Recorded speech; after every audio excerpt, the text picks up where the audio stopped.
The United States has many political prisoners. Here's a list. Written by Stansfield Smith. Published to Geopolitical Economy on August 9, 2022. Introduction.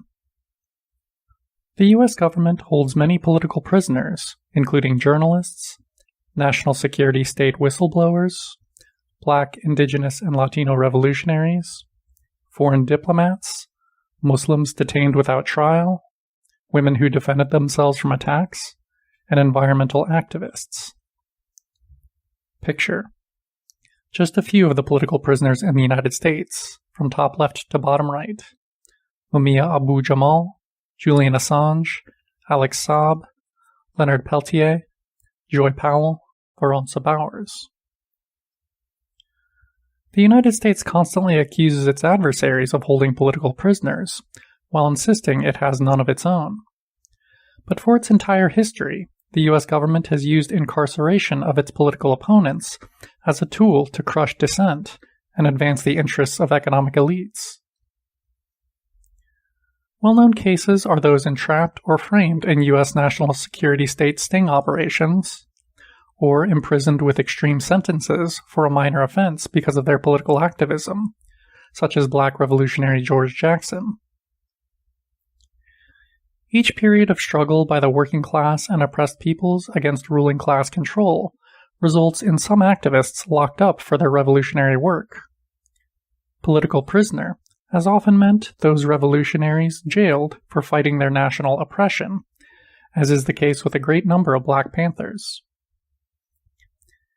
In contrast, a century ago, most political prisoners in the United States were Marxists, labor organizers, and anti-war activists, such as Joe Hill, Eugene Debs, and Big Bill Haywood. Today, the U.S. national security state considers its most dangerous enemies those who expose its crimes at home and abroad. There are also many thousands of incarcerated people who never received a fair trial or were innocent of the crimes they have been jailed for. A high percentage of them are non-white, peoples subject to second-class citizenship in the U.S. A number are executed, such as Troy Davis, or spend their whole lives in prison. While the United States represents just over 4% of the world's population, it holds approximately 20% of its prisoners. Black North Americans are imprisoned 5 times the rate of whites. The following list of political prisoners currently detained by the U.S. government categorizes them into 7 groups. 1. National security state employees and reporters locked up for publicizing blatant government criminality. 2. Representatives of foreign governments that Washington seeks to overthrow who were imprisoned for, quote, violating illegal unilateral U.S. sanctions. 3. Black, Native American, and Latino revolutionaries fighting for the rights of their peoples. 4. Arabs and Muslims targeted after 9/11. 5. Prisoners detained in the Guantanamo Torture Center without charges. 6. Women locked up for defending themselves against violent attacks. 7. Environmental activists. End of introduction. Political Prisoners by Stansfield Smith. Section. Journalists and national security state employees exposing illegal U.S. surveillance operations and war crimes. A number of whistleblowers in the United States have previously been imprisoned or are wanted. These have included U.S. Army intelligence analyst Chelsea Manning, NSA contractor Edward Snowden, Air Force intelligence specialist Reality Winner, CIA analyst John Kiriakou, activist Jeremy Hammond, CIA officer Jeffrey Sterling, NSA executive Thomas Drake, activist Aaron Swartz, Air National Guard intelligence analyst Matt DeHart, journalist Barrett Brown, FBI agent Terry Albury. Among those imprisoned today are the following. Julian Assange is a renowned journalist and editor of WikiLeaks who was arrested in 2019 in the Ecuadorian embassy in London, where he had political asylum since 2012. In April 2022, a British judge ordered Assange extradited to the U.S. to face up to 175 years in prison for publishing truthful information about the wars in Iraq and Afghanistan. The U.S. has indicted Assange under the Espionage Act, even though he published the same information as did the New York Times and Washington Post. Researcher Mark Weisbrot explained in 2017, quote, Julian Assange is a political prisoner. His crime, and that of WikiLeaks, has been the practice of journalism, and particularly in defense of human rights and civil liberties. Assange and WikiLeaks' real offense was to expose the crimes of the most powerful people in the world. End quote. Extraditing Assange, a journalist and Australian citizen, to the United States would have even more negative repercussions for our present remnants of free press and democratic rights. No case better embodies the old IWW banner for class war prisoners. Quote, remember, we're in here for you, you're out there for us. End quote. Roger Waters and Noam Chomsky have also spoken about the importance of the Assange case. Daniel Hale has been imprisoned since 2019. He was sentenced to 45 months for releasing documents showing U.S. military drone strikes in Afghanistan largely killed innocent people. Hale participated in the drone program while in the Air Force and NSA from 2009 to 13, and later became an outspoken critic and defender of whistleblowers. Hale is believed to have been the source material for The Drone Papers. The documentary National Bird documents whistleblowers in the U.S. drone assassination program. For his truth-telling, Hale received the Sam Adams Award for Integrity and Intelligence and the Blueprint for Free Speech International Whistleblowing Prize. Chris Hedges has written about his case. Joshua Schultz, a former hacker employed by the CIA, was blamed for releasing 2 billion pages of secret CIA data, known as Vault 7, to WikiLeaks. Vault 7 programs were CIA techniques used to compromise Wi-Fi networks, hack into Skype, defeat antivirus software, hack Apple and Android smartphones in overseas spying operations, turn internet-connected televisions into listening devices, and commandeer the guidance systems in cars. Schulte has been imprisoned since 2018 and faces up to 80 years, in brutal conditions similar to those endured by Assange today. Ana Belén Montes was a Defense Intelligence Agency, DIA, analyst who alerted Cuba of U.S. plans of aggression. She was arrested in 2001, pleaded guilty to conspiracy to commit espionage, and was held in solitary confinement in Fort Worth, Texas, for most of her 21 years behind bars. Montes told the judge, quote, I consider that the policy of our government towards Cuba is cruel and unjust, deeply unfriendly. I considered myself morally obligated to help the island defend itself from our efforts to impose our values and our political system on it.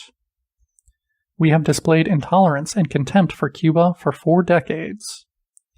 We have never respected Cuba's right to define its own destiny, its own ideals of equality and justice. I do not understand how we continue to try to dictate how Cuba should select its leaders, who its leaders should not be, and what laws are the most appropriate for that nation. Why don't we let them decide how they want to conduct their internal affairs? End quote and end of section. Political Prisoners by Stansfield Smith. Section. Foreigners imprisoned for violating illegal U.S. sanctions on their countries. Moon Chol-myung is a North Korean who was extradited and imprisoned in the United States on March 20th, 2021. Moon was arrested in Malaysia in May 2019 after a Washington, D.C. judge issued a warrant for his arrest. His supposed crime of conspiracy and money laundering, in fact, consisted of supplying needed goods to the DPRK by circumventing U.S. sanctions on the country. A top Justice Department official claimed foreigners who have never been in the U.S. can be extradited to it for violating domestic laws. The U.S. has enforced a blockade against North Korea since 1950, the start of the U.S. war on Korea, designed to cripple its economic and social development. Alex Saab, a Venezuelan diplomat, was jailed on June 12, 2020 in Cabo Verde on orders of the United States. He was then seized by U.S. agents and brought to a Miami prison on October 16, 2021. Saab was arrested while on a diplomatic mission to procure food and energy supplies to alleviate the humanitarian crisis in Venezuela, which was largely caused by the illegal U.S. blockade of the nation. As a diplomat, Saab has immunity from detention based on the UN Vienna Convention of 1961. The UN Human Rights Commission and other international human rights defenders have denounced his extradition. The National Lawyers Guild calls for Saab's immediate release. Simon Trinidad, Ricardo Palmera, was a longtime leader in mass movements for social change in Colombia and is a top negotiator for the Revolutionary Armed Forces of Colombia, FARC. In 2003, he was sent to Ecuador to make contact with UN official James Lemoyne as part of efforts to revive peace talks with the Colombian government and begin communication on the exchange of prisoners of war. He was captured in Ecuador in 2004 and then extradited to the U.S. on charges of narco-trafficking and kidnapping, and subjected to 4 separate trials due to repeated mistrials. Ultimately, he was sentenced to 60 years at the Florence Supermax prison in Colorado. Meng Wanzhou, the chief financial officer and deputy chair of the board of Chinese tech giant Huawei, was imprisoned in Canada in 2018 on a U.S. extradition request, after Washington accused her company of misleading British bank HSBC over its business dealings in Iran, thereby violating its illegal unilateral sanctions. Meng was released in September 2021. End section.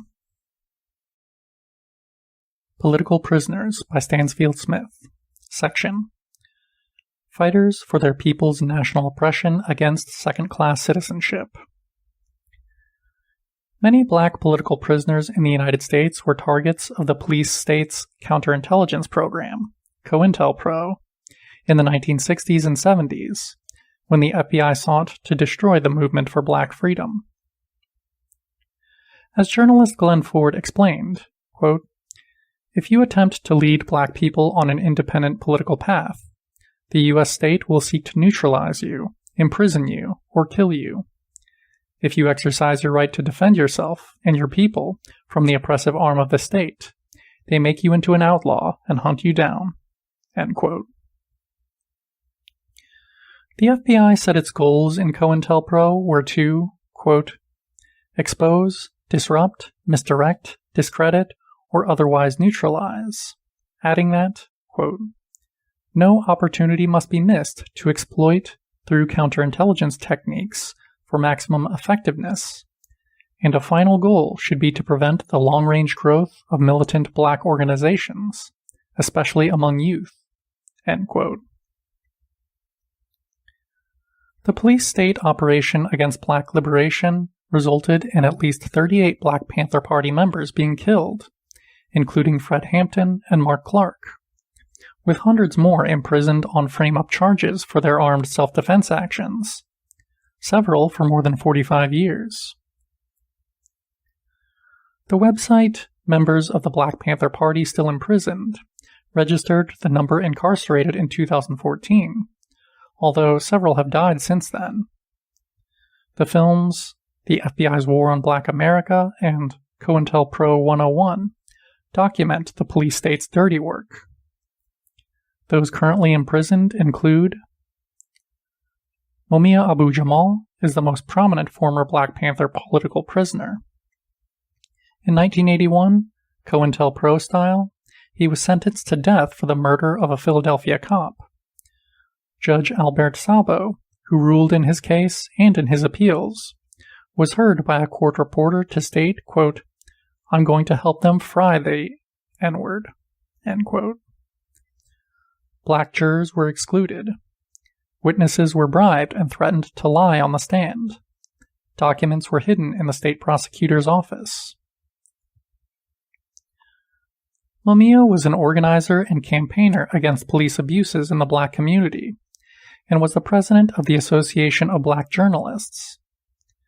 During his imprisonment, now commuted to life, he has published several books. More information can be found in the films Mumia Abu Jamal, A Case for Reasonable Doubt, and Mumia, Long Distance Revolutionary, or the websites freemumia.com and bringmumiahome.com. Leonard Peltier was an activist in the American Indian Movement, AIM, whose goal was to organize indigenous communities to stand up for their rights. Sentenced to life as a result of a COINTELPRO operation, he has been imprisoned for 46 years for killing 2 FBI agents. Peltier participated in the AIM encampments on the Pine Ridge Reservation, where a 1975 shootout instigated by the FBI occurred. Some 64 Native Americans, most with ties to AIM, were murdered. Their deaths went uninvestigated by the FBI. Evidence exonerating Peltier in the FBI case was withheld by the FBI. In his appeals, the government admitted it had no evidence he killed the 2 FBI agents, suppressed evidence proving this, and fabricated other, quote, evidence. The other AIM members tried for the killings were exonerated in trial by reason of self-defense. One prosecutor admitted, quote, "Your Honor, we do not know who killed those agents. Further, we don't know what participation, if any, Mr. Peltier had in it." End quote. Amnesty International, Nelson Mandela, Desmond Tutu, the American Association of Jurists, and 54 congresspeople, among many others, have called for his freedom. The film Incident at Ogalla, produced by Robert Redford, and the best-selling book In the Spirit of Crazy Horse, the story of Leonard Peltier and the FBI's war on the American Indian Movement, made the case widely known. More information can be found at the websites whoisleonardpeltier.info and Peltier's Prison Writings. Mutulu Shakur, of the Republic of New Africa movement, participated in presentations to the UN on discrimination experienced by black communities, and by 1970, a target of the FBI's COINTELPRO infiltration. He helped free Assata Shakur from prison in 1979, and she now has a bounty on her head. In 1988, he was convicted of conspiracy related to a 1981 robbery, where a guard and 2 police officers were killed and sentenced to 60 years. At no time did the evidence show that Mutulu Shakur killed anyone. He was also convicted for aiding in the prison escape of Assata Shakur, who has asylum in Cuba. At 2 trials, the evidence indicated others were responsible for the deaths. One became a government witness in return for a sentencing deal. The remaining defendants were acquitted for the murder allegations. More information can be found at MutuluShakur.com and the Jericho movement.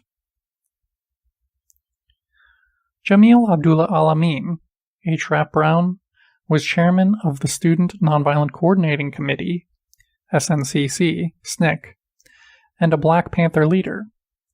FBI boss J. Edgar Hoover himself named H. Rap Brown, along with Stokely Carmichael, Elijah Muhammad, and Maxwell Stanford, as targets of COINTELPRO.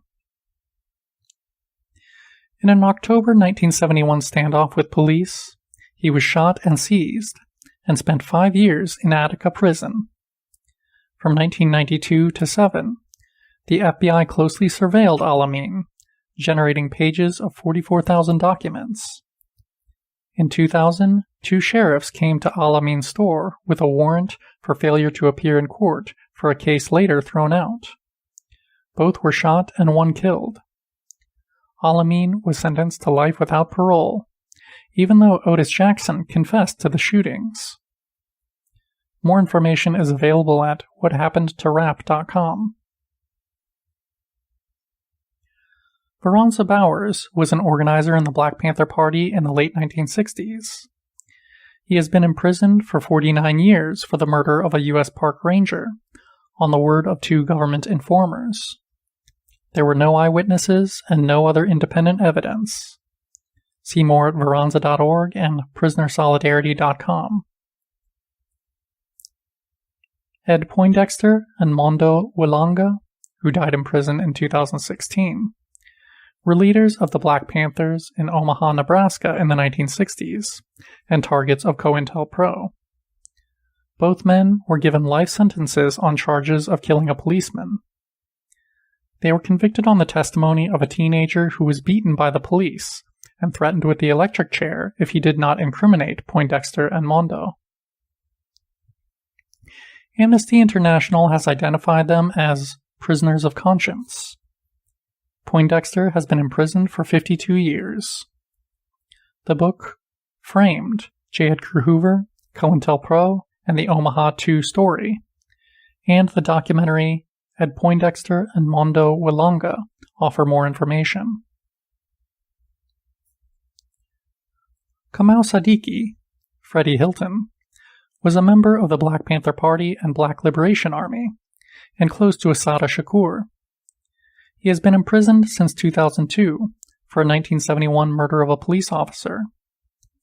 Back in 1971, 2 witnesses failed to identify Kamau from a lineup, and there was no physical evidence that implicated Sadiki, so the case was closed. In 2002, Kamau was rearrested and sentenced to life imprisonment for the killing, only after he refused to work with the government to induce Assata Shakur to leave Cuba for another country, where they could seize her. See more at freekamau.com. Joy Powell organized protests against police brutality and corruption, demanding accountability for its victims, which led her to be targeted by the Rochester Police Department. In 2006, Powell was convicted by an all-white jury and sentenced to 16 years for burglary and assault. No evidence or eyewitnesses linked her to the crime. Then, in 2007, while imprisoned, Powell was falsely charged with a murder, a cold case from 1992, and given another 25-year sentence to begin upon the completion of her 16-year sentence. See freejoypowell.org and the article, America is Still Locking People Up for Their Activism, Including Black Women. Alvaro Luna Hernandez, Sinachtli, is a Texas activist for Chicano rights and against police brutality. He was continually targeted by the police, who in 1996 attempted to arrest him on a spurious robbery charge that was later dismissed. The police used violence to arrest him, and Hernandez was sentenced to 50 years in prison on trumped-up charges of threatening a sheriff while resisting arrest.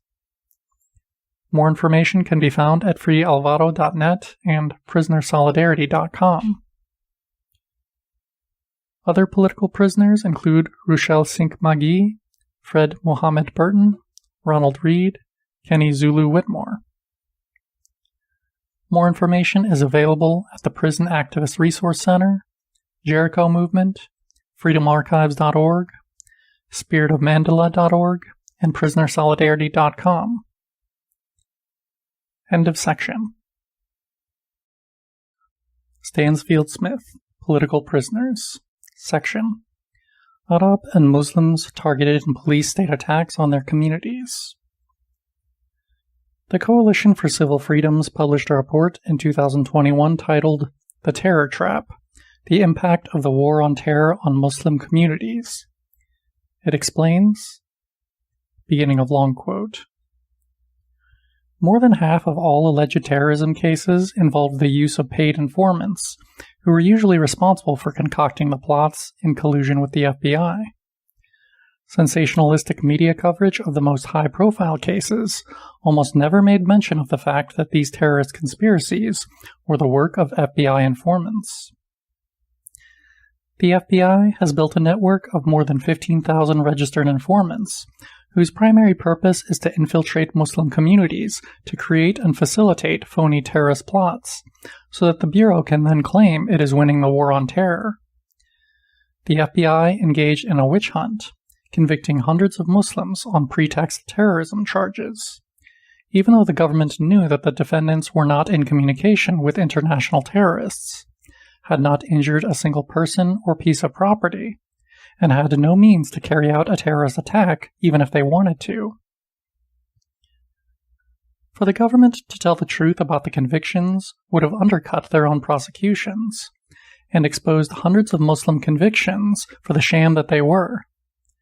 No matter how innocent the government knew the defendants to be, it apparently decided that they had to publicly treat the defendants as the worst of the worst, or lose the fear factor which they had used so effectively to enact harsher laws.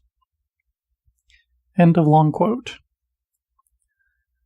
The Newburgh 4, Libertyville 7, and Romeo Langhorne are examples of this FBI entrapment. Here are more current political prisoners. Holy Land 5, Shukri Abu Bakr and Ghassan Elashi of the Holy Land Foundation were each sentenced in 2008 to 65 years in prison. 3 others were sentenced to 13 to 20 years. Mufid Abdul Qadir Mohammed El Mazahin, released and deported to Turkey in 2022, and Abdul Rahman Ode, released in 2020. All were imprisoned for giving more than $12 million to charitable groups in Palestine, which funded hospitals and schools and fed the poor and orphans. The U.S. government said these groups were controlled by Hamas, which it lists as a terrorist organization, even though it is the elected government of Gaza. Some of these charitable groups still received U.S. funds through USAID as late as 2006. Testimony was given in the case by an Israeli government agent whose identity and evidence was kept secret from the defense. This marked the first time in U.S. legal history that testimony has been allowed from an expert witness with no identity, therefore making them immune from perjury. The book, Injustice, The Story of the Holy Land Foundation 5, details the case. Afia Siddiqui is a U.S.-educated Pakistani neuroscientist who came to the U.S. in 1990, then returned to Pakistan with her family in 2002. In 2003, she was kidnapped by U.S. and Pakistani agents and held in Bagram Air Base through 2008. She was convicted of attempted murder of her U.S. interrogators in Afghanistan in 2008, though she was the person shot, and sentenced to 86 years in prison in Fort Worth, Texas. The weapon she allegedly fired in the interrogation room did not have her fingerprints, nor was there evidence the gun was fired. 4 British parliamentarians wrote to President Barack Obama that, quote, there was an utter lack of concrete evidence tying Dr. Siddiqui to the weapon she allegedly fired at a U.S. officer, end quote, and that she should be freed immediately. Former Attorney General Ramsey Clark described Afia's plight as the, quote, worst case of individual injustice I have ever witnessed. More information is available at afia.org and afiamovement.com. End section. Stansfield Smith, Political Prisoners. Section. Arab Muslim prisoners tortured and locked up without trial at Guantanamo. Since 2002, a total of 779 Muslim men and boys as young as 10 have been seized and held at Guantanamo, a military base in Cuban territory that is illegally occupied by the United States. Washington claimed the prisoners are outside U.S. and international law, and thus do not have the rights of POWs. Nearly all of the prisoners were held without charge or trial.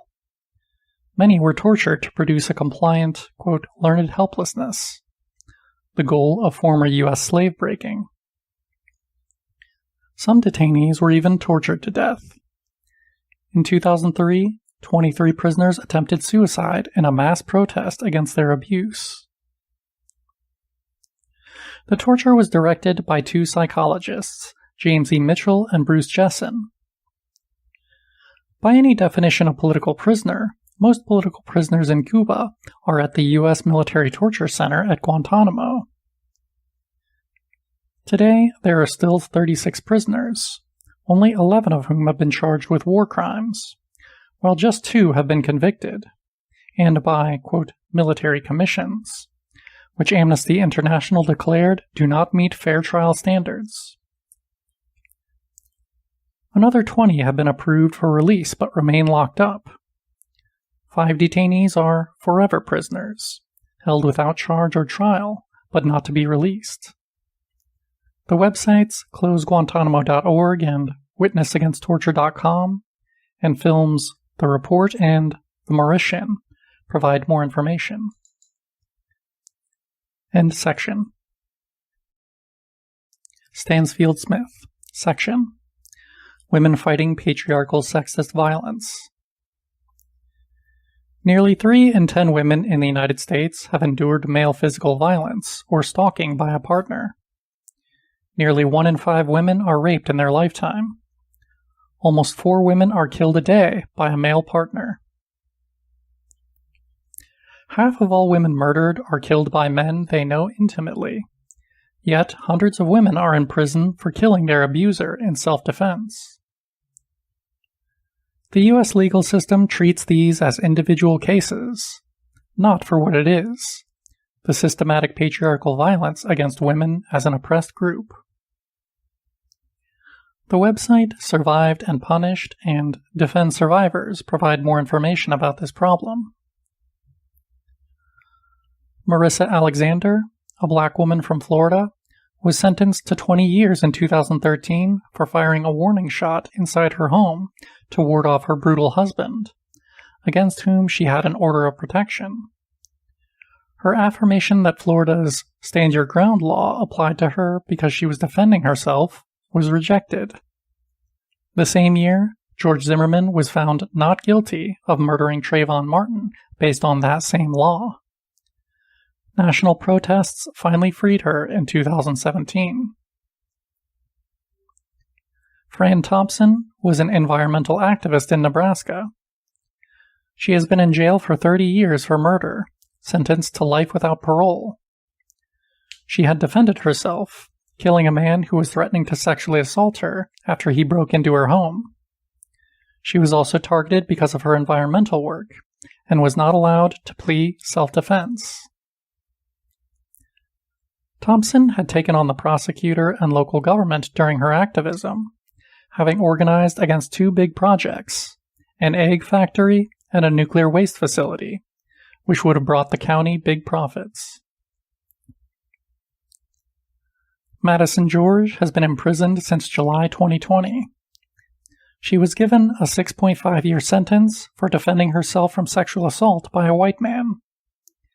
She is a member of the Colville Confederated Tribes. Indigenous women experience murder rates 10 times higher than the national average. The majority of these murders are committed by non-native people on native-owned land. See MMIW USA and Coalition to Stop Violence Against Native Women. End section. Stansfield Smith, Political Prisoners, section. Environmental, quote, green scare protesters. A number of environmental activists, animal rights supporters, and water protectors have challenged corporate abuses and have been jailed. During the original so-called Green Scare, in the 1990s to early 2000s, the U.S. government sought to squash animal rights and environmental activism, acting in the interest of corporations that profit from damaging the earth. A more recent series of jailings have specifically targeted people protesting against pipeline construction. The following are political prisoners. Joseph Mahmoud Dibi, a member of Earth Liberation Front and Animal Liberation Front, was arrested in 2018 for his participation in setting fire to a slaughterhouse. Between 1995 and 2001, a group of Earth Liberation Front and Animal Liberation Front supporters caused more than $45 million in damages in a series of arsons. Dibby is imprisoned awaiting sentencing. Marius Mason, formerly Marie Mason, a member of the Earth Liberation Front, was arrested in 2008 for an attack on a lab building at Michigan State University that was creating genetically modified organisms, with funding from megacorporation Monsanto, the producer of Agent Orange. Mason was also sentenced for damage to commercial logging equipment. No one was harmed by these actions. Mason's 22-year sentence is the longest yet for any of the Green Scare cases of those committing crimes against property of corporations. Jessica Resnicek, of the Catholic Workers Movement, took action in 2016 to stop the environmentally destructive Dakota Access Pipeline by dismantling construction equipment and pipeline valves and setting fire to construction machinery. She would have been handed 3 years, but was sentenced to 8, with the added sentence for terrorism, even though no person was physically harmed. Resnicek's actions against private property were, quote, calculated to influence or affect the conduct of government, meaning a person who takes direct action against an energy company can be treated as an enemy of the state. Resnicek explained, quote, what we did do was fight a private corporation that has run rampant across our country, seizing land and polluting our nation's water supply. End quote and end of section. Stansfield Smith, Political Prisoners. Section. The United States government has political prisoners. This list belies the myth that the United States has no political prisoners. Political prisoners have no shared ideology. Standing for justice does not necessarily mean that one defends their political views. It means that one demands their freedom because they have been unjustly incarcerated. Many hundreds of thousands of people have been unjustly incarcerated in the United States, but in these cases, it is clear that they were detained because of their political beliefs and activism, and that, by definition, makes them political prisoners. End of article.